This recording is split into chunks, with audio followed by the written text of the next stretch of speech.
وی روشانوکت گل برای نزار موسا اندام دسته و سیاسی و پارتی ایکتیا کردستان سوریه که پای که راست خودش ویانوید گل مدام می بحث کن برای نزار گلک سپاس کن گل مدانش دست بی که از جگوتارا وی جاره احمد شره ات کنگره سرکفتنی که دی هاتا پیشکش کرم دست بکن خواندن او بو وی گوتاره چیه؟ بیانی باش یعنی براستی اف گوتارا ویا تالی یا برای احمد شره گوتارا کبکی از باورم دوار روژه تالی دجی هنکی یعنی گوتنن چه دبون سر مثلا انه اف بخوا احمد الشرع وان بيجر ريفبريا وياكو ايرو لشامي بريفا دبن افي كاري هني بدنا بيش او جي صدمنا ويها بون بلكي يعني تني اولي هاتا قوتن سي هيفي تني وبشتي واسي هيفا هنكي وكان بيجن ديالوغا نشتماني ويچي بي لسوريا لتشتا تشيبو يعني خويا ولو زحمتين هاتنا بيش يعني زحمتين سركي كو هاتنا بيش يعني نوكا بلانا كوش خورداني او بلان چو سري آريكاري دباوريام دا قلكي بيرانا هاتا كرن بتايبد مثلا بيك هاتي السوري دا يعني اوا بيك هاتي قلكي يعني بري هرتشتي يعني هركي جبر كيمايي 14-15 سالين چوي جبن بيكرني وجن خوشي وجج اوي يعني بيكاتين سوري حتى تالي ام بيجن باوريا خوا يعني بفريبريكا بفيرنگاهني بتمامتي ندانا خويا كرن ووكي ديجي اواجي باوريا مدتي سي هاي قلكي كنن دواسي هاي بعد نكارن تشتاكو بخوازن ببنى سري جبر ولو جي اف قافنا ولو براكتيك هاتن قافا اول دانتنا الرئيسكي جي سوري رو او جي بريز احمد الشرع وقابن سركي دو ويدا او بونكو ام بيجن دستورة سوري بسكنينن وقابنا براكتيك السروي بافيجن دبن انينا بلاتفورمك سوريا دجبر آلية ام بيجن او قافا كوچوي سري قافا كنو سروري آفيتنج آلية شرعيتا مؤسساتي وشرعيتا ام بيجن قانوني جبر او شرعيتا قانوني شي جيرا دوي وكو ريفا بريكي دكاربه هنكي كاري في ولاتي بريفا دبي يعني او جي ام بيجن قوتني في ريفا بريا هنينا وج آليكي شرعي فا يعني هم هر شرعيتا كسياسي وقانوني جريفا بريكا هالو ردبي يعني او ولاتي هني بحوجي مؤسساتها بحوجي هيكليات دستوري وقانونية دبهتر وكو بخنا بركي بخنا ريكي دكاربن بهتر دانوستاني ناف دولتي وهرمي بوار ورنكرن وآريكاريا كاربن ورقرن دكاربن سوريا كي برنگا كينو وبشيوازا كينو آغا بكين يعني افري بريا چي بوي هنا كي امبيجن زحمتي قلك البيشيا ويابون حتى افقاف دفي وقتي دا وبرنگا كي ولو بلز راقهاندن وهن بهنكي اوادي تشقر مناسبه وقتكي زيادتر بدنا خو وكاربن بلان خو بلكي كاربن بهتر برنگا كي باشتر بنسالي تمام ايدي افا قناغه كنيه لهش تاجي ديارنينا يعني کی دید وی قناغه دا بجدار بش وی پریوبرنا دا صلاتت نوا سوریه دا همین نافچان و حتی او نافچان کنو که جی پرزگری کو آلوزی هین دیت نوا هم وکا پارتا یکتیا کردستان سوریه هم جی آلین کردستانی چاوه بجداری دی چاوه با چه رنگ اکید با بله دا آلیه پیکاتین کردی دا اف بخوا یعنی وکو جناب تجی وکو كسن كون هالمجد حسينا دباوريا مدى تبجي زانن يعني وكو انسياتيفا كيش جنابي سروك برزاني دما تشوي دا هبو بطايبة دا آلية كردي دا ام بحث بكن كارك تيكرن ودباوريا مدى دا آلية بيكاتي دي دا جي او جي يعني اوا كارد آلية خودت كن دا خوا حاضري خوا آماده بكن جبوي حاضرية كيش ديالوغا نشتو مانيرا لي تبليد باوريام دا او ديالوج قلكي باش كت پشتی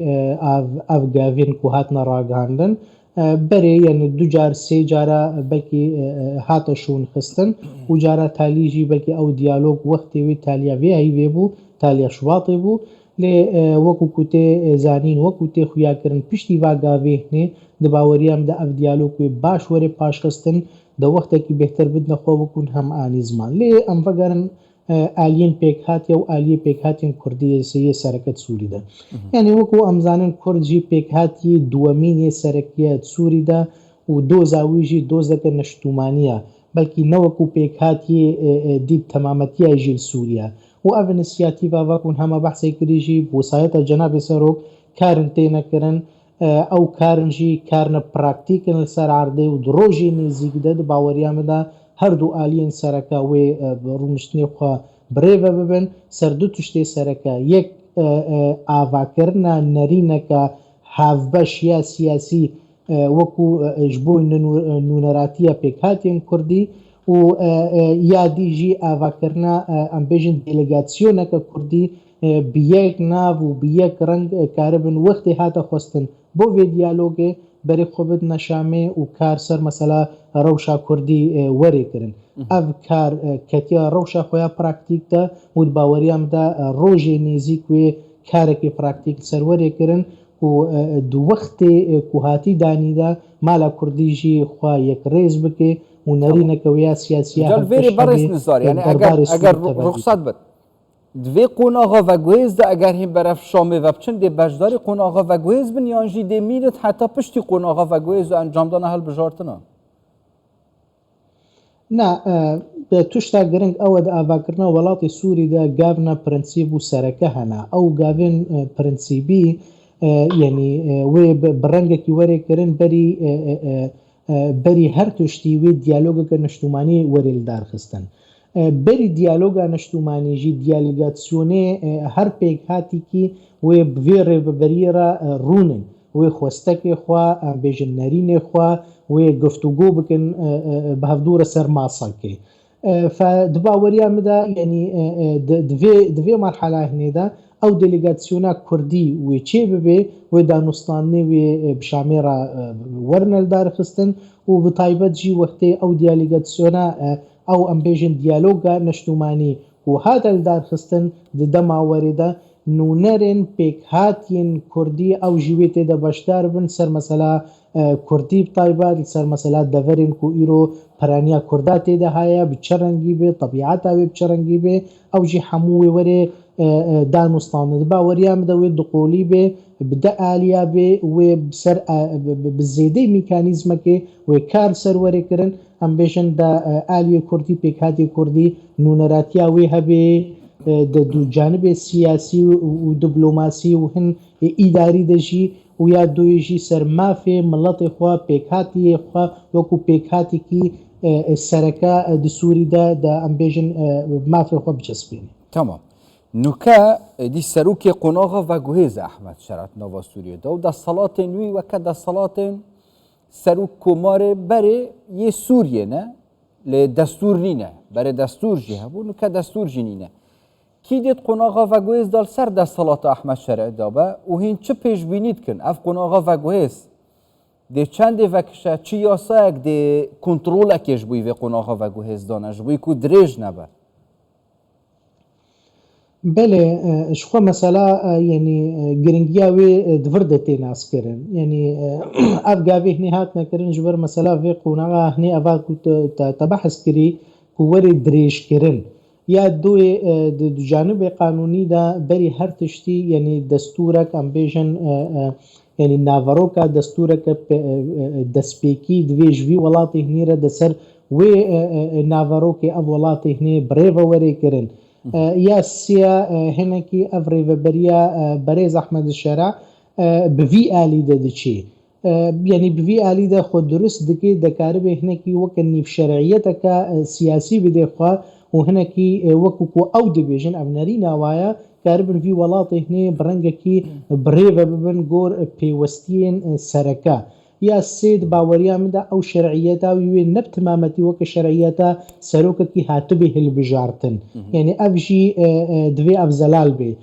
از دوی باوریه دما یعنی دوی او دیالوگا نشتومانی چه به جوی دستورکا امبیجن بنگیهی وری آماده کرن و سروی دستوری هن حکومتکا نو چه به و هن حاضریج هل بجارتن تشریعی نور چه ببن و هن میکانیزمک و آلیک وەرێدانیتن ji بۆ هێلبژاردنە سەرۆکێکی نوژ وڵاتê سووری دا فev kar di baweriyam de hemû jî bi diyaloga neştûmanî vegirêdaye û em bêjin bi lezbûna wê an paşxistina wê jî girêdaye bi vê rêveberiya hinê û em bêjin hinekî ev karê ku li ser erdê dike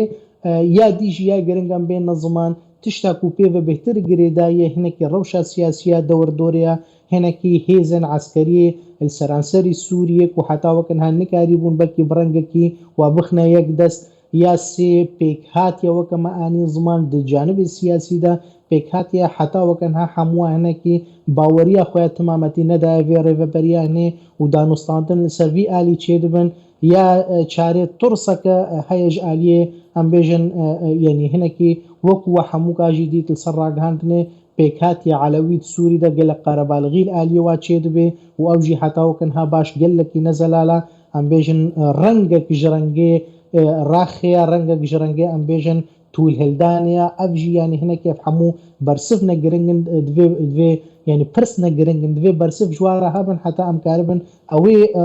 roadmapa hinê ya ku tê danîtin em bi şîwayekî zelal şîrove bikin. gelek spas barês Nîzar Musa endamê desteya siyasî ya Partiya Yeketiya Kurdistan Sûriyê payekî rasteqûyên ji Viyana gelmeda bûn. Spas bû.